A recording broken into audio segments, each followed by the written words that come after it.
Respected Chair, distinguished Excellencies, colleagues, dear delegates, whenever I speak about the importance of education, I remember the well-known saying that education is what remains after one has forgotten what one has learned in school. This being said, we are committed to creating conditions and environment that will enable students to thrive and fulfill their potentials. Learning to learn means acquiring literacy, but also developing critical thinking and skills to analyze, research, and make decisions, thus developing potentials of our future doctors, scientists, builders, future leaders upon whom our world will rely. It is only people who have the ability and capacity to think critically, who can be courageous enough to stand in defense of law and justice, and who will know to fight their battles using arguments and not violence. At this juncture, let me focus on the efforts pursued by the government of the Republic of North Macedonia in this respect. We have introduced completely new curricula for the first and fourth grade of primary education. Pursuing the commitment to ensuring equitable education, we are advancing inclusivity, motivating those students to learn to live together. Being a successful model of multi-ethnic society, we work with dedication towards social integration in ethnic, cultural, and social terms.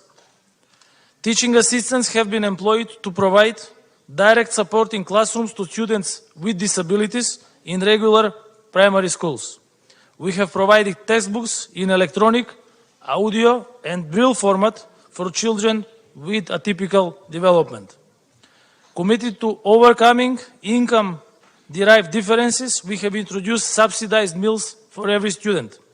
This is part of the efforts to ensure equal access to meals for young people at universities. In addition, each year scholarships are provided for secondary school and university students, awarded on a number of grounds such as income or academic success. We are working to advance secondary vocational education in order that students who do not intend to continue with university education could acquire the necessary qualifications. This is our contribution to the goal of learning to do, guided by the principle of lifelong learning. Learning our lessons after dealing with the pandemic, we concentrated our efforts on providing necessary IT tools, interactive school boards, teaching aids, and equipment for classrooms for specific subjects, with the ultimate goal of providing digitalized teaching. We stand ready to continually invest in strengthening digital competencies of our teachers and in improving the digital infrastructure in the schools. I should like to underscore the development and implementation of the project for cooperation between the universities of North Macedonia and universities in other Balkan countries, as well as with universities in Italy and in Greece. This project is implemented under the Erasmus Strategic Partnership for Postgraduate Studies, entitled Geophilosophy of the Balkans. This is a particularly important project, considering that it is for the first time that such type of regional cooperation in education is developed.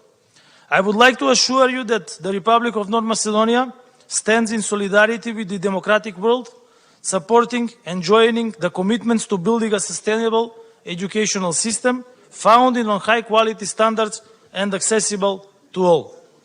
For decades now, various education models have been pursued and many changes have been introduced in my country. However, in line with these further discussions at this debate, I believe that by focused implementation of our 2022-2024 National Development Strategy and the ongoing 2018-2025 Strategy on Education, we are setting our educational system on the right path of development. As these efforts are our long-term commitment at this point, I believe that it is of utmost importance to draw your attention to one great challenge standing before all of us this winter, that is rather immediate. The energy crisis that North Macedonia, Europe, and the world is dealing with poses a real threat to the educational process. To reach the long-term goals, firstly, we have to ensure that we have enough resources to secure elementary working and living conditions, such as warm and lit classrooms and warm and lit homes, so our students can have uninterrupted quality education this winter. This is priority number one today, tomorrow, and in the upcoming long winter months. The answer to these challenges is only through mutual international and inter-regional cooperation, but most of all through solidarity. If we want our students to grow up with good education, we must show them first how we, the adults, can solve problems together. Otherwise, no education model or development strategy will make a difference or mean anything to them. Knowledge is the key to overcoming challenges current times bring. Making concerted efforts, as we are doing at this summit, and also by working together, we will find solutions to what stands before us and achieve progress.